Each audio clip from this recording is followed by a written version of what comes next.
Masechet Eruvin, résumé du Daf Lamed Tet. La Gemara reprend la halachot qu'on a vu dans le Daf précédent. Celui qui a pris son Eruv à pied le premier jour, lorsqu'il y a 2 jours suivis de Shabbat Yom Tov, il doit le refaire le lendemain s'il veut aller dans cette direction encore une fois, le deuxième jour aussi. S'il a fait le premier jour avec du pain, son Eruv, il doit le refaire le lendemain aussi avec du pain. S'il a fait le premier jour avec du pain, il peut le lendemain faire son Eruv à pied.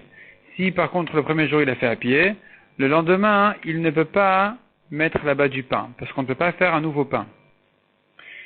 S'il a mis un pain le premier jour pour le Eruv, le lendemain il ne pourra pas mettre un autre pain, il devra mettre le même pain. Donc comme on a vu, le problème il est une question de Achana, il est interdit de préparer pour Shabbat pendant Yom Tov ou le contraire. Donc si c'est le même pain, il n'a pas fait quelque chose de nouveau, il n'a pas fait une nouvelle préparation. C'est la suite de ce qu'il avait déjà fait. Mais si c'est le même pain, si c'est un nouveau pain, c'est un problème. Et donc voilà que la Gemara autour de cette question-là de Achana de Rabba, que Rabba avait interdit de préparer des Yom Tov à Shabbat, la Gemara avait ramené contre ça des Amoraïm qui n'étaient pas tout à fait d'accord avec ça. Ils n'étaient pas tout à fait d'accord d'interdire la préparation de Shabbat et Yom Tov, ni le contraire. Mishnah suivante.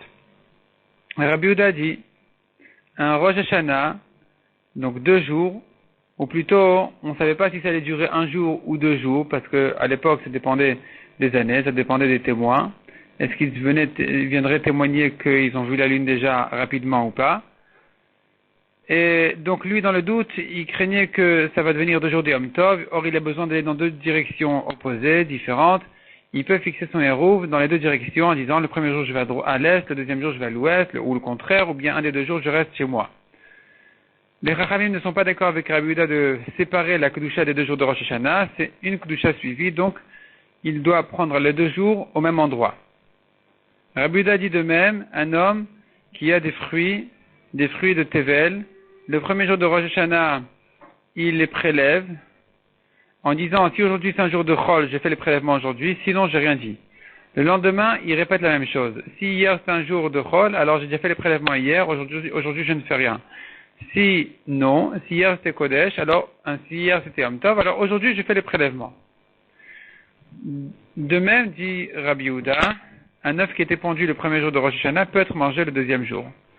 Donc ici encore une fois on voit que Rabbi Yehuda pense que ce sont 2 kedusha différentes, c'est pas une kedusha suivie pour les 2 jours, aussi bien à propos des prélèvements qu'à propos de l'œuf. Sachant qu'un œuf qui était pondu en jour de Shabbat ou de Yom Tov, il est interdit ce jour-là, c'est mouxé. Mais les Chachamim ne sont pas d'accord avec toutes ces halachot de Rabbi Yehuda. Ils considèrent que c'est une seule même kedusha, donc on ne peut pas faire ces prélèvements en disant aujourd'hui ou demain, ni de manger l'œuf qui a été pondu hier le deuxième jour. La Mishnah dit encore, Rabbi Dosa dit, le Chazan de Rosh Hashanah, il cite Rosh Chodesh en disant que, donc il dit Hachem, renforce-nous en ce jour de Rosh Chodesh, qui est aujourd'hui ou demain, et le lendemain il dira aujourd'hui ou hier. Mais les Chachamim ne sont pas d'accord avec ça. La Gemara dit, qui sont les Chachamim qui ne sont pas d'accord avec Rabbi Yehuda dans notre Mishnah, qui sont les Chachamim qui disent qu'il ne peut prendre son Eruv que dans une seule direction, c'est Rabbi aussi.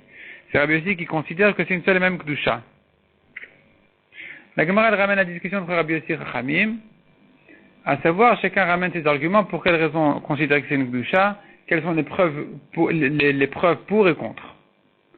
La Gemara ensuite ramène les 3 cas de Rabbi Yehuda qui a dit dans ces 3 cas-là qu'on considère Rosh Hashanah comme 2 Kedushot différentes, les 2 jours, et à propos du Eruv, et à propos des prélèvements, et à propos de l'œuf. La Gemara dit pourquoi est-ce qu'on a besoin de ces 3 cas-là. La Gemara explique quel est le chidouche dans chacun de ces 3 cas.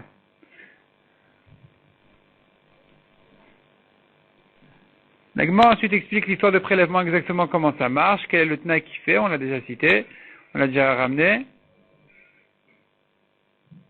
Et Rabbi Yossi n'est pas d'accord avec ce tnaï-là à propos des prélèvements. Rabbi Yossi, à propos des 2 jours de Yom Tov, pas de Rosh Hashanah, des autres Hagim, la Gemara ramène une discussion, qu'est-ce qu'il pensait là-dessus. Il y a un Amora qui croyait, Rav Shechet qui croyait que Rabbi Yossi interdit non seulement pour Rosh Hashanah, ce qui a été préparé le premier jour pendant le deuxième jour. Donc le deuxième jour sera interdit, ce qui était interdit le premier jour. Donc l'histoire là-bas de la Gemara, c'est un cerf qui a été chassé le premier jour. il était interdit le lendemain selon Rav Shechet qui croyait que selon Rabbi Yossi c'est interdit non seulement pendant Rosh Hashanah mais même les autres jours de Yom Tov, qu'en dehors d'Eretz Yisraël on respecte 2 jours de Yom Tov. Si le cerf a été chassé le premier jour, il sera interdit le deuxième jour. Mais la Gemara repousse en disant c'est pas vrai. Rabbi Yossi fait la différence entre Rosh Hashanah et les autres Yamim Tovim. À propos des autres Yamim Tovim, ce qui a été chassé le premier jour est permis le deuxième, puisque ce n'est qu'un safek. On ne considère pas ça comme une donc doucha, mais comme un safek, où on dit que soit c'était le premier jour qui était Yom Tov, soit c'est le deuxième jour qui était Yom Tov. Donc, quoi qu'il en soit, le cerf qui a été chassé le premier jour sera permis le lendemain. La Gemara donne une autre version de cette histoire. Le cerf n'a pas été chassé, il est venu d'en dehors du troum.